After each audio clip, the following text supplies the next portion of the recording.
Hello and good evening. It's my pleasure to welcome you all to the third of the Green Nephrology webinars of this year.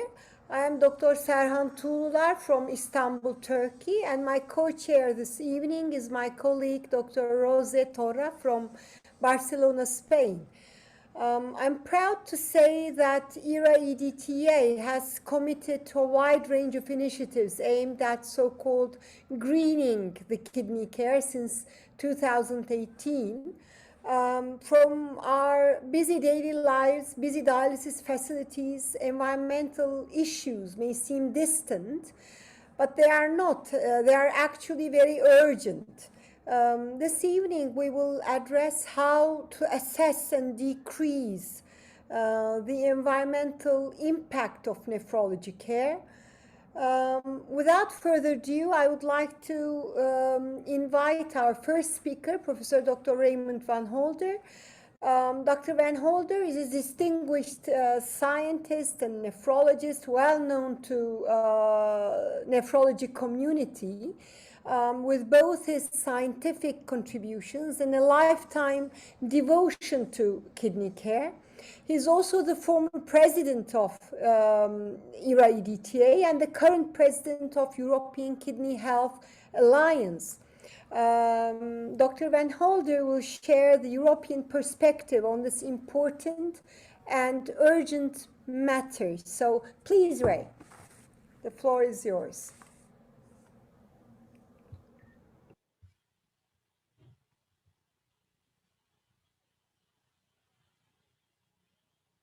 Yeah, thank you very much. I'm just looking for my slides. Can you hear me? Yes, we can perfectly. Okay, then we go ahead. So thank you very much. Thanks a lot for the opportunity to give this presentation. So this is the topic I was allotted to, which is the European perspective on green nephrology. This talk is also given on behalf of the European Kidney Health Alliance. That's a Brussels-based NGO that is taking care of defending the case of nephrology at the level of the European Union, and from there top to bottom also at the level of the member states. This world is living an ecologic disaster. I show you a few dramatic examples. Sometimes it's less dramatic, but still the consequences on the long term will be huge. And for instance, we are confronted with a rise in global temperature that, as a matter of fact, already started with the Industrial Revolution, but that now, since the last 20, 30 years, is really exponential and doesn't give the impression that it stops. And this, the consequences of this temperature rise are double. On the one hand, episodes of severe drought, but on the other hand, their mirror image, which are floods due to heavy rainfall, hurricanes, or typhoons. We also are producing immense amounts of plastic. The green bar is illustrating what we are producing worldwide every year, and the orange bar is what goes into waste. And then the smaller bars are representing what is disappearing versus or towards our oceans, where they are intoxicating fishes and wildlife. But the most important point here is that what we are producing is matched with what is going into waste, and the way we are dealing with waste is not very efficient and very unecologic. Mostly it exists of burning the plastic material, which produces extra CO2. There are specific kidney-related issues that have been reviewed in a number of papers that are shown on this slide, where I draw your attention essentially to this review here on the right side by Georgina Piccoli in nephrology, dialysis, transplantation, that is especially focusing on dialysis, but also on these seminal review papers by John Agar, who was one of the first, or even the first, to point out the immense problem with which we are confronted. And John Agar is an Australian, so Australia also took the lead in finding solutions for this problem. So what we are going to discuss today is, of course, ecology and the impact of ecology on kidney health and disease, but also the impact the other way around, the impact of kidney disease on ecology. And this will be considered for its influence on Europe, but also, again, the other way around. We will also try to explain how Europe would be able to offer solutions and help to solve this problem. Because, of course, the latter is referring to the question, what can Europe do for you? But to quip John Fitzgerald Kennedy, of course, we can also invert the question and say, what can you do for Europe? Because this talk is also a call to each of us individually, because I think we have a responsibility to try and find solutions for this problem and to alter the course that we are going right away. So the first question is, what is the role of ecology as a cause of kidney disease? And this is a slide that is showing the spread area of a number of tropical disorders, where the important thing is that these areas are growing, and especially are tending to grow into the direction of subtropical areas. And now for this moment already, because this ends in 2015, now in 2021, we know that in Greece there have been small epidemiologic outbreaks of malaria. And on the other hand, dengue is present already in France and in Spain. So we are dealing with a number of diseases that all are a cause of acute kidney injury, and in some cases also chronic kidney injury, especially those diseases giving cholera, giving diarrhea, and then also dengue and malaria. But one of the main problems is dehydration. Dehydration that we see occurring everywhere in Europe during heat waves, and that are especially affecting older people, and also people with chronic kidney disease who are very prone to develop acute kidney injury. Whereas on the other hand, as you know, acute kidney injury is a cause of chronic kidney disease, or is worsening chronic kidney disease. And pollution by itself is also a cause of chronic kidney disease. This is a map of the United States, where the darkness of the colors is illustrating the role of pollution on the risk for chronic kidney disease. And as you can see, the darkest area are spread along the areas where there is most industry.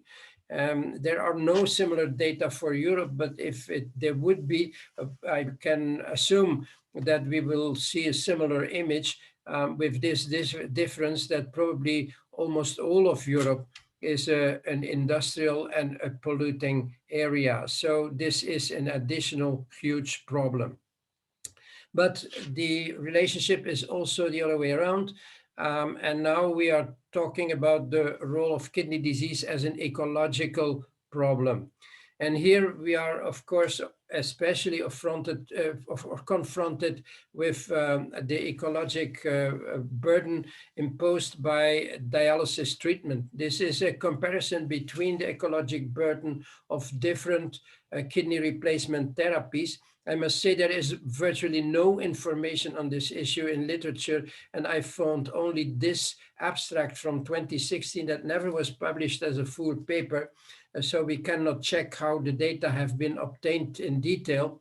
But it is clear from this slide that the ecologic threat of hemodialysis and peritoneal dialysis is 50-fold to 100-fold that of transplantation, and by extension we can say that the same would occur if we would compare chronic kidney disease not on dialysis.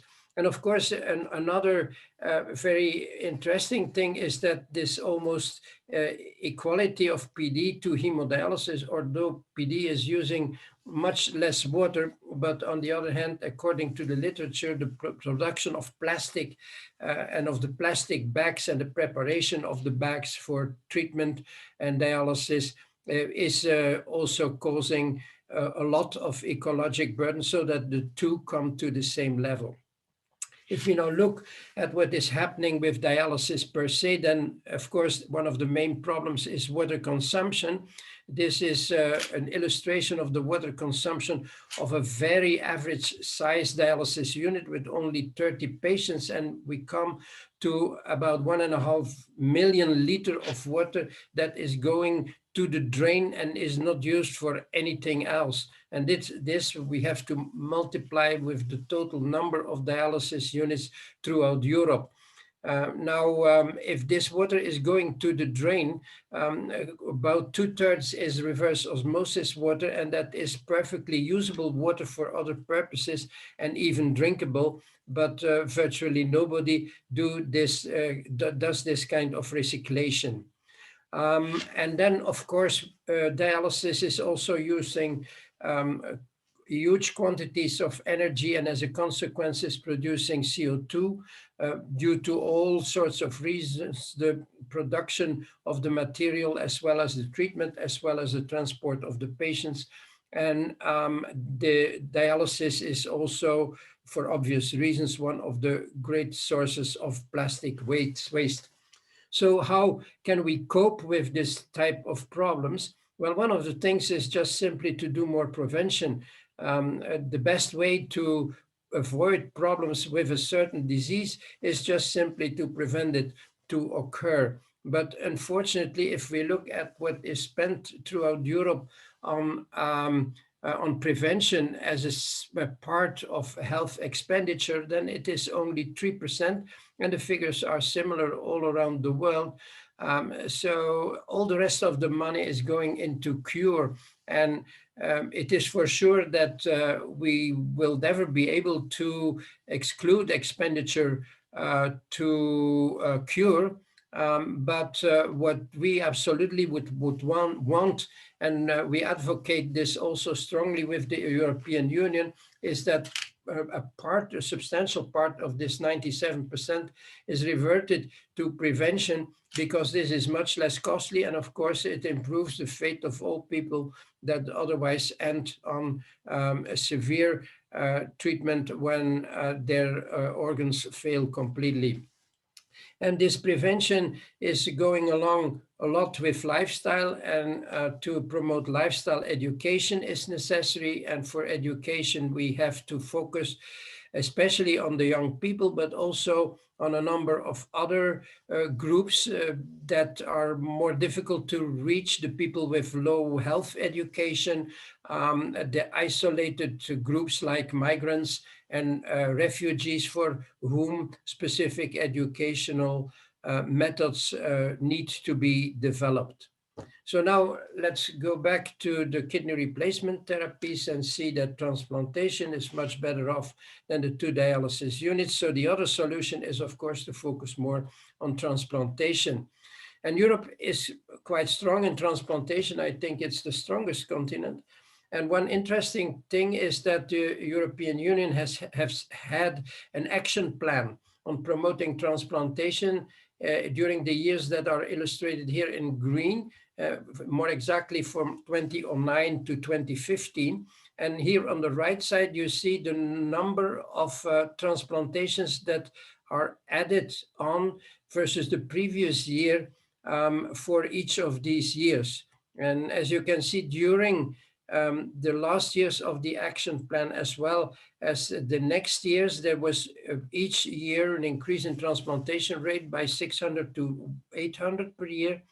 But now this figure is tending to level off to almost the status quo. In 2019, that's still before COVID, but COVID figures even are worse. But one of the things we are now trying to advocate also with the European Union is to start a second action plan on transplantation. And then, of course, there is dialysis itself. I think we need to go to a shift of mind in developing dialysis, that there have been not enough changes over the last few years. And this is quite nicely summarized in this review paper in Nature. I think we have to go for more compact dialysis systems, and really people need to start thinking out of the box. I think this is no more a time to do small corrections, but we need to get to try to get a completely different concept that is conform with a more ecological way of treatment. One of the solutions is to develop more compact systems that are also more flexible and allow people more easily to perform dialysis at home, like this one. That is also consuming only 8 liters of water per dialysis treatment and uses adsorption for correcting the dialysis fluid. So this is certainly a way to go, but it's only the solution of the water problem. In addition, I think we need to go for a more circular dialysis system, which means that the dialysis material, as much as possible, needs to be recycled. So the old idea of reuse, if it can be transformed in something safer, might be not so bad to consider for the future. And outside of that, there is also a need to move with dialysis units towards energy neutral systems. That is something where the European continent is extremely lagging behind. There have been quite some efforts in Australia, New Zealand, and more recently also in the United Kingdom, and to a certain extent also in Morocco, but not on the European continent. So that is also some work that needs to be done as soon as possible. Now we come to the last question. What does Europe have to offer to allow these changes? And here we are quite happy and lucky because we got this new European Commission that came in 2019, and that really changed the stakes of European policy dramatically. With, amongst other things, developing this European Green Deal, which wants to tackle climate and environmental changes, and that has the ambitious goal to cut the greenhouse gas emission by 55% by 2030. Please note that this is less than 10 years from now. And that is really a very ambitious aim, but also a very important aim, and we all Europeans need to make an effort to make this happen. And part of this European Green Deal is also the farm to fork strategy, and that is one that is going towards sustainable food production, and that is also very important for us because it relates to healthy food, and in this way to prevention of chronic diseases at large, including also kidney disease. Now, there are a number of European programs with financial support to help to develop these aims. One of these is a LIFE program.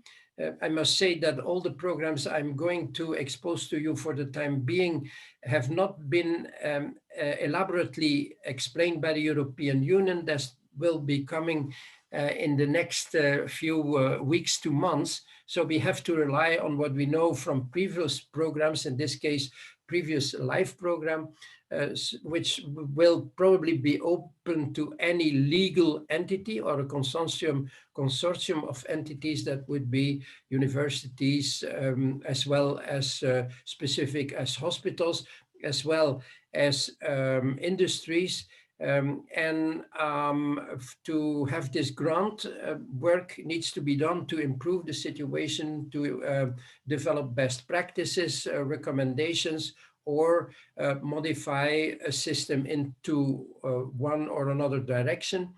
And here we know already a number of sessions to explain the aims that will be held on the 22nd and the 25th of next month.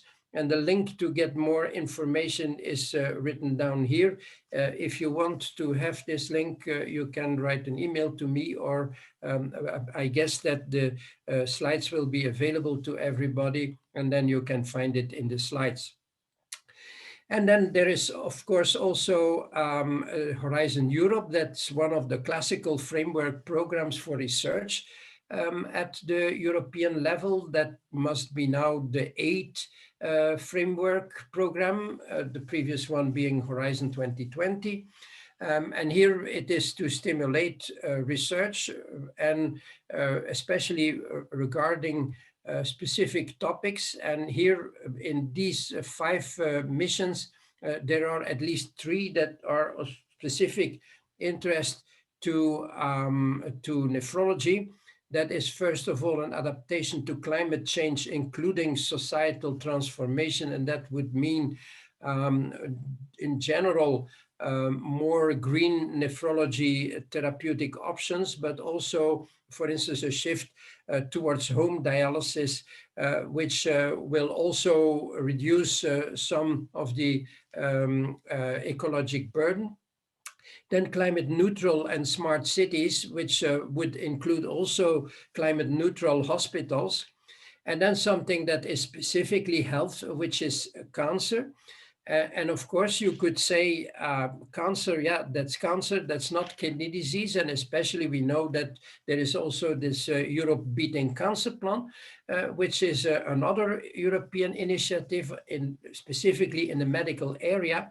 But it is clear that during the discussion about this Beating Cancer Plan with the European Union, and we have played a role also in this shift of mind, we have been focusing very much and trying to convince the European Commission that they should not only focus on cancer in their Beating Cancer Plan, but also on all other diseases that are related, and especially all other chronic diseases, because somehow they share all risk factors with cancer, are quite often a cause of cancer and also a consequence of cancer, because cancer and cancer treatment is causing problems by itself. And I don't think I need to convince you that cancer and cancer treatment is a cause of acute kidney injury and chronic kidney disease. And one of the other focus points of the European Union, which will be child's cancer, I think is especially of interest for us nephrologists, because those children are especially at risk if they are healed from cancer for developing kidney problems in the many years that they probably still have to live after their healing. And then there is a specific health program that was most developed due to the COVID crisis. This is a slightly different scope. It's called EU for Health, and probably as far as things stand now, it will be more for states, for health organizations and non-governmental organizations. So not that much for universities and industries, although we are not sure. Here also, we need to get more details. But as you can see, the aim here is to change the European health system. And this is very important because health has never got very much attention from the European Commission, but now this mentality is changed and they are focusing on 4 major points, which again are very much of impact for kidney disease prevention, crisis preparedness. Just think of COVID and anything else that is pending over us. Health system and health workforce, again, a major problem during COVID, and finally, digital with the transfer to telemedicine. So that is about all I wanted to explain, and brings us to the conclusions. The ecologic burden of chronic kidney disease is substantial. Prevention, transplantation, and innovative dialysis should tackle this problem. In-depth research comparing several strategies is needed.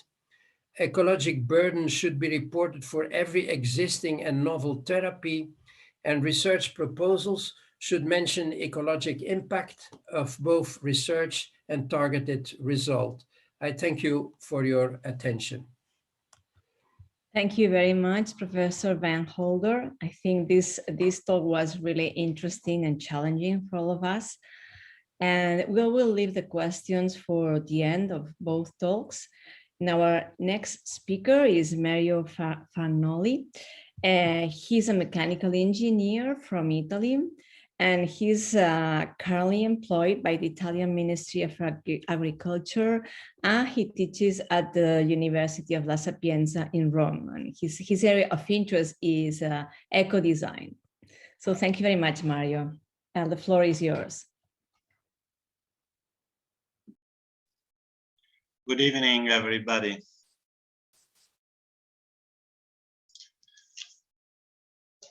So, can you see my presentation? No, we see yourself. Okay.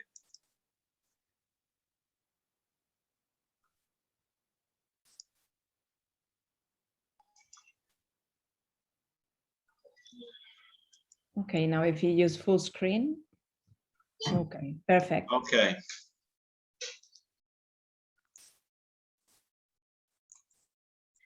So, good evening, everybody, again, and thank you for inviting me. As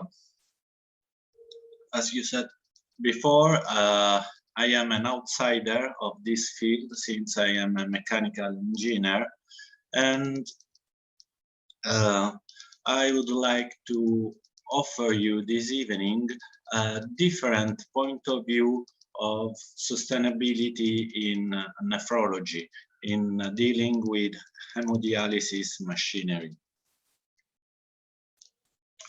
So, as my colleague said before, in recent years, the attention paid to environmental problems has been raising a lot because of all the problems we are having in terms of environmental impact.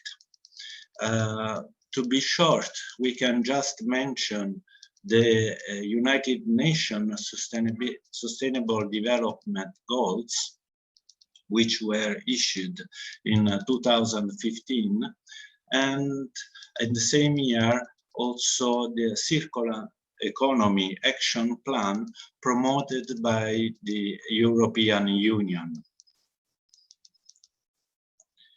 In particular, these guidelines suggest to the shift from linear flow of production to the circular economy.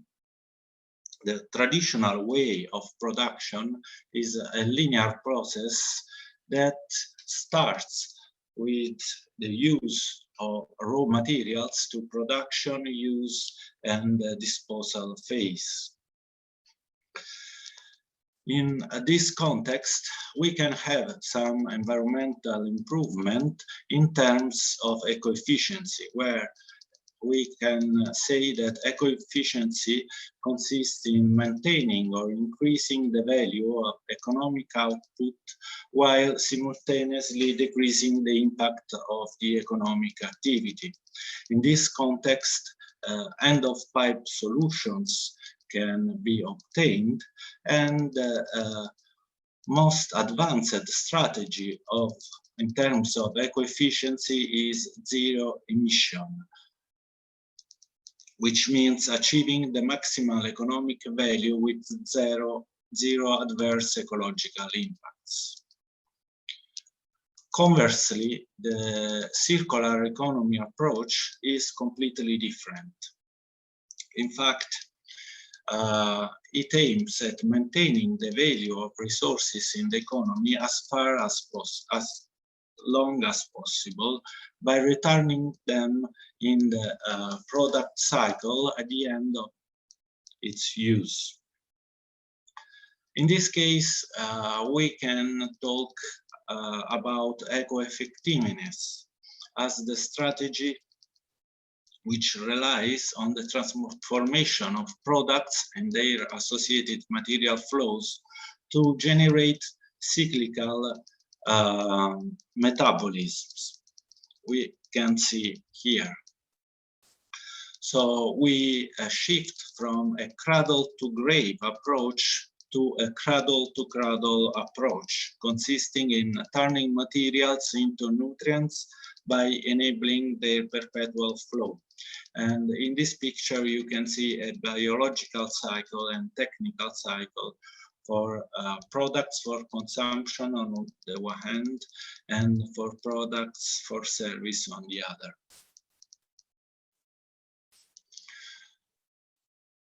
From the industrial perspective, the circular economy approach relies on the improvement of products' reliability, durability, upgradability, and reparability, on the improvement of recycling, of manufacturing and high-quality recycling activities, and restricting the single use of products, incentivizing product as a service or other models where producers keep the ownership of the product or the responsibility of its performances during its life cycle. And finally, the improvement of digitalization of product information. So now we have to think about a new way of production, which is based on the complete life cycle management of products.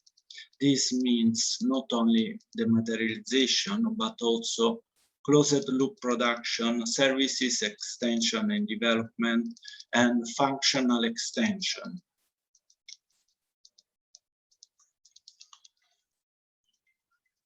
In this context, the eco-design approach is one of the most powerful approaches to enhance sustainable development. Eco-design, which is also called green design or environmentally conscious design, is an ensemble of tools and methods which are aimed at taking into account the full life cycle of products. A definition of eco-design can be found in the ISO standard 14006, which is the integration of environmental aspects into product design and development with the aim of reducing adverse environmental impacts throughout the product's life cycle. So, in other words, what does it mean, eco-designing products? Eco-designing products means taking into account not only the physical part of the product, but also all the services which are related along with its life cycle. And in particular, the use phase, we have to focus on maintenance activities, after sales services, as well as we have to take into account the end of life of the product. And in this way, reconditioning activities, refurbishment are very important. And in this context, the product service system approach appears as one of the most promising business models, since it shifts from the development of physical products only to the offer of a set of products and services. And this represents a win-win solution. In this picture, you can see how usually product service system is represented. We have different types of product service system, mainly can be summarized in three main categories, which are product-oriented, use-oriented, and result-oriented. In the first case, the manufacturer, the producer of the product, provides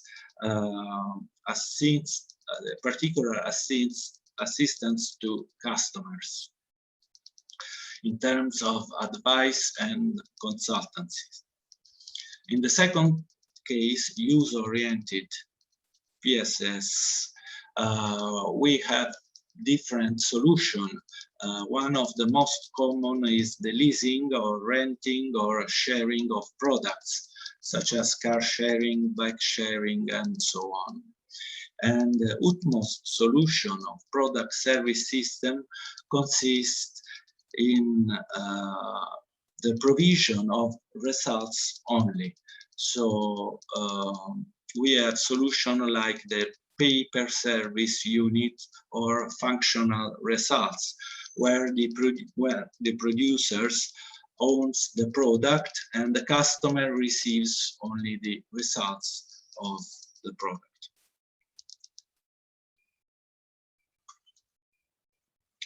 What does it mean to implement a product service system approach? It can be summarized in 4 main steps: combining product-related services, entering the established product service sector, service expansion, managing the customer operation. And at the moment, we have to say that such an approach is getting more and more diffused in the industrial sector.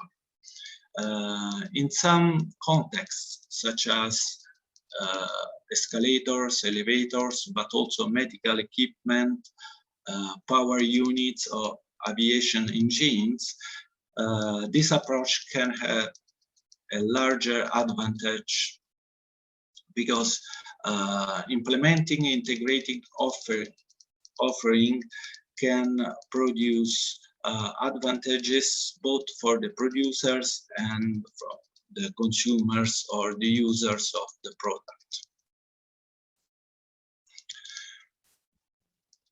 Unfortunately, in the healthcare sector, this approach is not so diffused. In a recent search, for instance, in the literature, in the Scopus database, we tried to find how many articles dealt with healthcare and product service system or biomedical product service and so on. And at the end of the screening process, only 21 papers were found which addressed the use of product service system mainly in terms of e-healthcare or ICT, healthcare information technology. And my very long introduction was aimed at introducing an example on how to implement PSS in the medical sector, and in particular in the context of hemodialysis. In fact, at my faculty, we have studied this problem since a few years. And here I'm presenting some results of our research. Why medical devices, the sector of medical devices, and in particular the sector of hemodialysis, can receive a lot of advantages in terms of sustainability, applying a product service system approach. Firstly, because it's a continuous service, so the non-stop availability of the device should be guaranteed, because a malfunctioning is not accepted. Then, in this case, this type of equipment requires additional services which are usually provided by the manufacturer. And then, because especially in the use phase, we found that a lot of mistakes are made by the medical staff when using the equipment, and this decreases its reliability.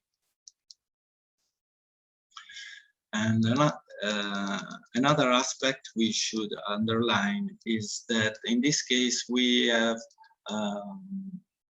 the relationship of different stakeholders.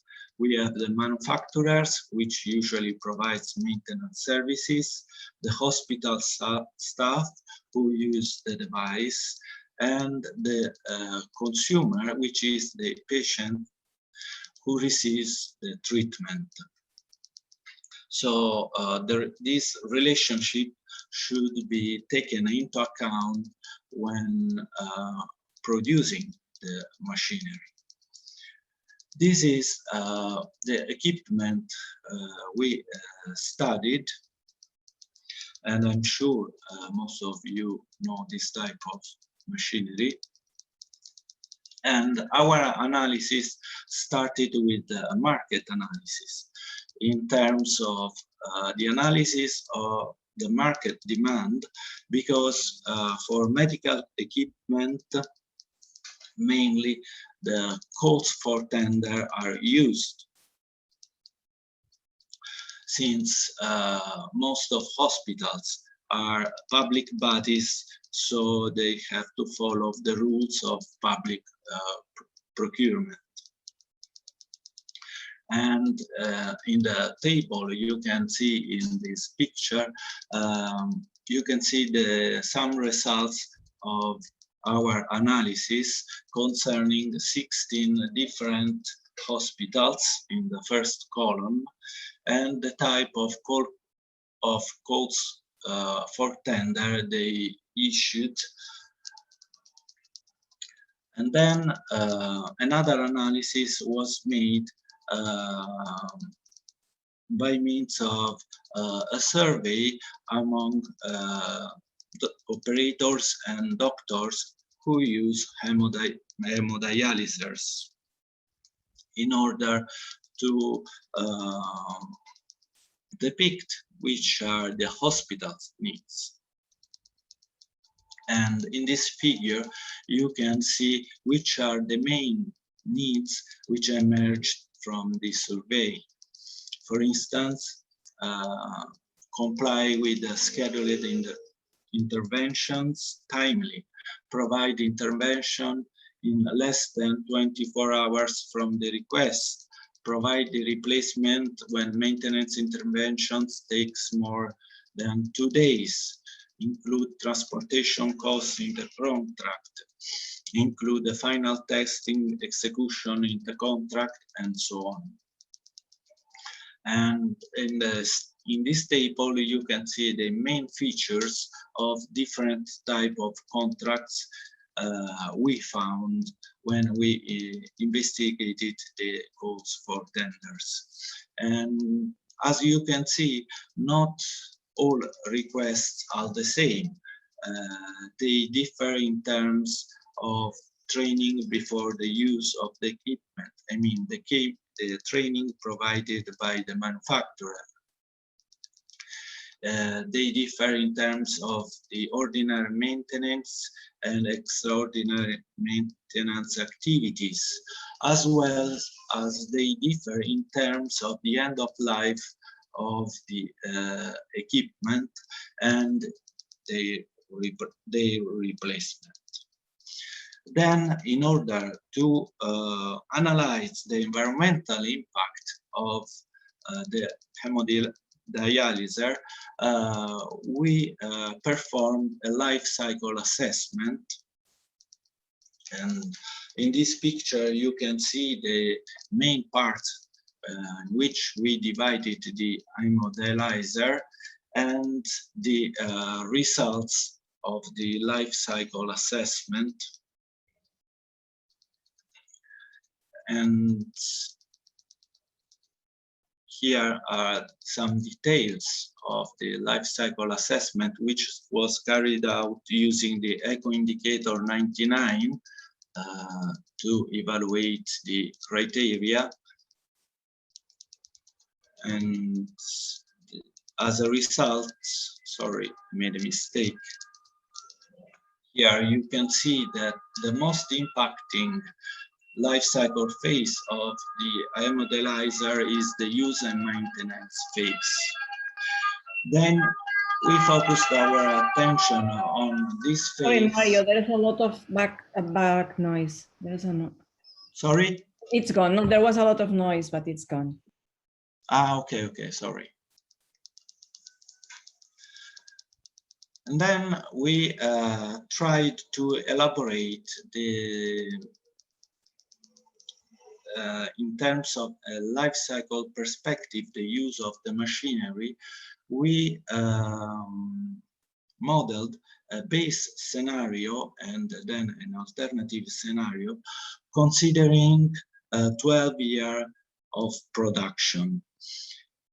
Why we made this modeling? This modeling was made in order to consider the environmental impact in a longer term than the single life cycle of the machinery, to see how it can be improved. And in particular, we focused on the end of life activities. For instance, shortening the duration of a single product in 4 years only, and then fostering the reuse of the machinery in terms of refurbishment equipment or augmenting the recycling or reuse of components of the machine. This to follow the circular economy approach. And as you can see here, we can have considerable improvements in terms of environmental impact.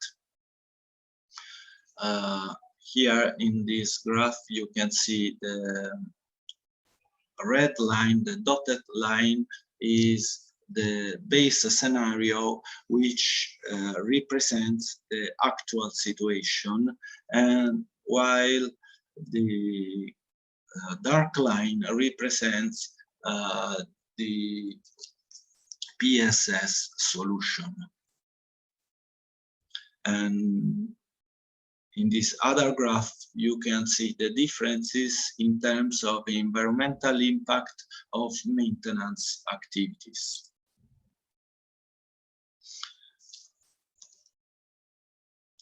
Here we have the costs of maintenance interventions, considering the base scenario and alternative scenarios. So summarizing, we can say that we have a considerable improvement in terms of environmental impact. In our case study, it was we had a reduction of 26%. We have a benefit in terms of costs also. And at the same time, we have an improvement in the customer satisfaction of both hospital staff and patients, because in this way, we can guarantee full maintenance services, continuous training of the operators which use the machinery, and we can also increase the number of treatments which can be offered by the hospital. And just to conclude, I know I have a few minutes only, I want to show additional improvements which can be achieved if we apply the PSS approach also in order to improve the relationships which exist among the different stakeholders, the manufacturer, the supplier, the user, and sometimes the third-party maintenance services. in this diagram, we have made a map of all actions which occur when during the use of the equipment and some possible improvements. For instance, applying information technology tools can allow to have a server where to store data related to the use of the machine, and the remote control and continuous monitoring of the machinery, as well as support in environmental and safety compliance of the machinery. And finally, we can have an update of the machinery, which can be easier and can reduce the intervention of the maintenance technicians. Then, to conclude, I can say that product service system can offer a good solution to achieve a sustainable nephrology system from the engineering point of view, and this satisfies the sustainable development goals, in particular in terms of good health and well-being and responsible consumption and production. Thank you very much for your attention, and I am open to your questions. Thank you, Mario, for this very interesting talk. We have a few questions that our attendees have addressed. So the first question is from Alexandra Ritemka from Greece. She's asking about the impact of peritoneal fluids on environment. Ray, I think you touched the subject in your talk, but would you like to say a few more about peritoneal dialysis fluids and how they can be changed, if they can be reused or? Yes, so first of all, the difference between PD and hemodialysis is that there is no reverse osmosis. So that means that the water that goes into the drain is water that needs to go into the drain and is not usable for any other purpose, unless one would purify the water, which is probably a very complex process. Of course, the big advantage of PD is that at best one is using 10, 15 liters per day, but the production of the water, putting it into bags, and probably also the sterilization process and anything that is surrounding this in the manufacturing unit, apparently, according to the data that I saw, brings them to the same ecological level as hemodialysis, even if this is not so purely a water consumption problem. That's the only answer. But I want to stress we need better studies to make these comparisons, and especially also studies that suggest ways to improve this evolution. Mm-hmm. Thank you. There is a question from the US from Samuel Hockey. Sorry for the pronunciation. And I think it goes to you, Raymond, again, how environmental pollution affects the kidney injury. Yeah, so I dealt with extensively during my presentation. I just wanted to add that there are a number of typical examples. For instance, the Mesoamerican kidney disease problem, which is probably due to weed killers, lead intoxication of children that are living around metal industries, etc., etc. But definitely there is a link. Thank you. Another question from Peru, Karen Oabloko. This is a general question about the best advice for young nephrologists in order to avoid probably the increase in environmental impact and how we can protect the environmental impact to young nephrologists. I think increasing the awareness probably. Again, may I address, Ray? Any specific message to young nephrologists on the subject? This is, of course, a topic that is not directly related to environment. Indirectly, it is, in a way that home dialysis and transplantation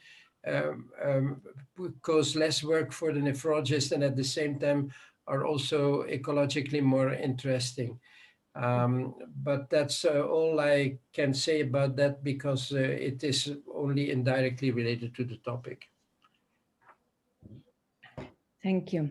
There's a question from Peter Blankenstein, and it says, probably to you, Mario, now, it says, it's clear that in order to make real progress, we need to closely collaborate with industries. How can we engage the industries more clearly and intensely?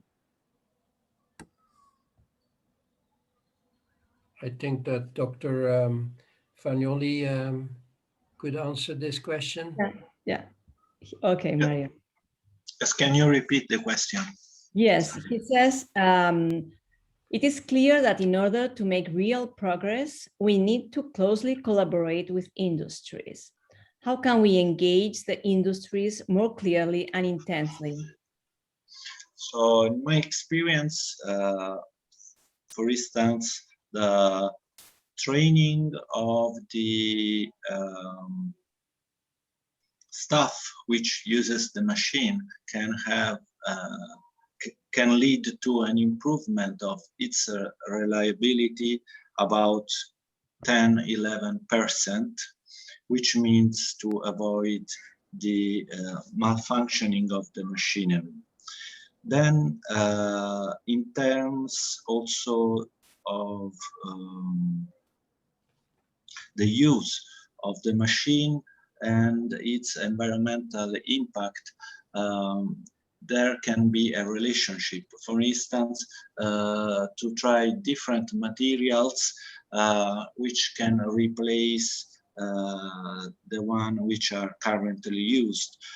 For instance, we analyzed the filter of the hemodialyzer, and we analyzed different solutions for the filter with different materials with a lower impact and a lower weight, because also a lighter component can reduce the environmental impact.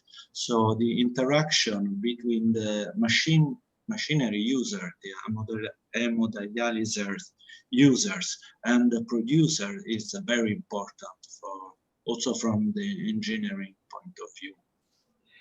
May I add something to this? I think I fully agree that I think we as consumers need to convince the industry to do better than what they're doing right now. And I think we all have this responsibility, and also the hospitals. So we need to become more demanding to that point, because minor corrections are not sufficient enough. But the next point, I think, is also to point out these possibilities of support from the European Union, where they can just align with what the European Union wants, and where there is support. I think they can also subscribe to Life or Horizon Europe if they wish to. The only point is, if it doesn't work and if no money comes in, then still I think it is worthwhile to consider to do the work and to make this kind of progress, because otherwise things will never move. We also have a question from Mohamed Asseraji from Morocco. He had also previously sent a question about hemodialysis treatment needs huge amounts of water, and a bit of course, that huge consumption is also harmful.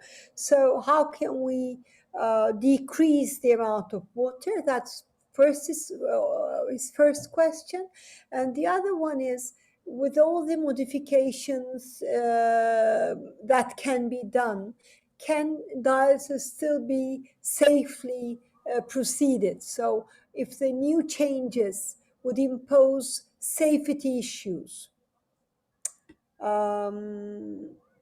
So I guess Ray again. I'm sorry, I can take the two of them. So, of course, I think your point about the water, I mostly dealt with it during my presentation. Yes. But the point about treatment security is, of course, very relevant. But there, I think there are enough quality control systems to make sure that what is produced as a novel concept will be helpful to provide safety to the patient. I very briefly touched upon the idea of reuse, of picking it up again. Of course, this is something that needs to be considered seriously, how to do this, because we know all that the old stuff that we have been using was really endangering our patients.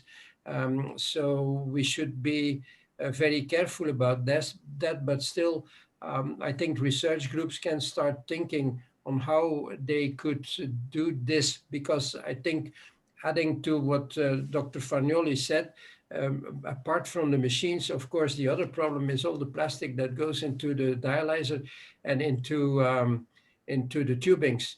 At least somehow they should be reused, that the plastic material goes into dialysis material again, or they are used for other material, whatever example you could give, but they should not go into the waste. But the optimal way is, of course, to do some kind of proper reuse. I have no proposal on how to do this. I think this needs to be thought over very carefully. Thank you.